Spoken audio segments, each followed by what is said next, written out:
مساء الخير عليكم. في فيديو حكاية النهاردة هنتكلم عن الفنانة الجميلة دنيا سمير غانم، وهنكشف ليكم لأول مرة عن ظهور بنتها قايلة بنت دنيا سمير غانم ورامي رضوان على المسرح، وتعليق الجمهور ايه ده مش معقول، ايه الشبه الكبير ده، دي شبه دلال عبد العزيز خالص.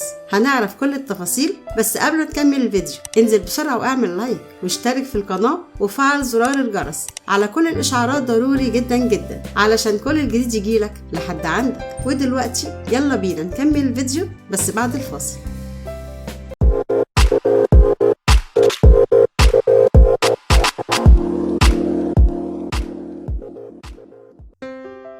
بتشارك الفنانة دنيا سمير غانم لأول مرة على المسرح في مسرحية أنستونا، اللي بيشاركها البطولة فيها الفنان بيومي فؤاد وسامي مغاوري وكريم عفيفي وبسنت الصيام، والمسرحية من إخراج خالد جلال. وشاركت قايلة بنت الفنانة دنيا سمير غانم والإعلامي رامي رضوان في حضور العرض المسرحي لمسرحية أنستونا اللي بتشارك والدتها في بطولتها. وظهرت قايلة على المسرح مع والدتها دنيا سمير غانم ونجوم العمل بعد انتهاء العرض المسرحي. وجه في التعليقات في أول ظهور ليها على مدار السنوات اللي فاتت، وقفت الطفلة قايلة رامي رضوان لأول مرة أمام الجمهور مع والدتها دنيا سمير غانم، وظهرت بملامحها كاملة على المسرح علشان تدعم أمها دنيا في تجربتها المسرحية الأولى أنستونا ومشاهدة العرض. والمشهد ده بيفكرنا بأول ظهور لدنيا نفسها مع والدها ووالدتها خلال عرض إحدى المسرحيات، لما تفاجئ الجمهور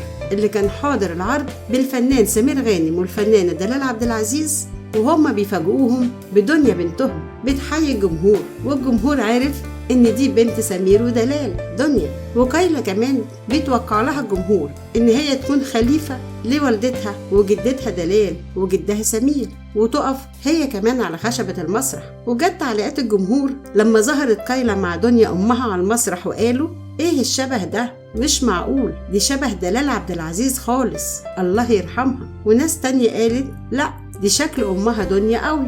والحقيقة إن قايلة جميلة جدا وهي شبه أمها وجدتها كمان. ربنا يفرح أمها دنيا وأبوها رامي بيها ويشوفوها ناجحة في حياتها وفرحانة. فيديو حكاية النهاردة خلص. لو عجبك الفيديو اعمل لايك واشترك في القناة لو أول مرة بتشوفني علشان يوصلك كل جديد على قناة حكايات النجوم.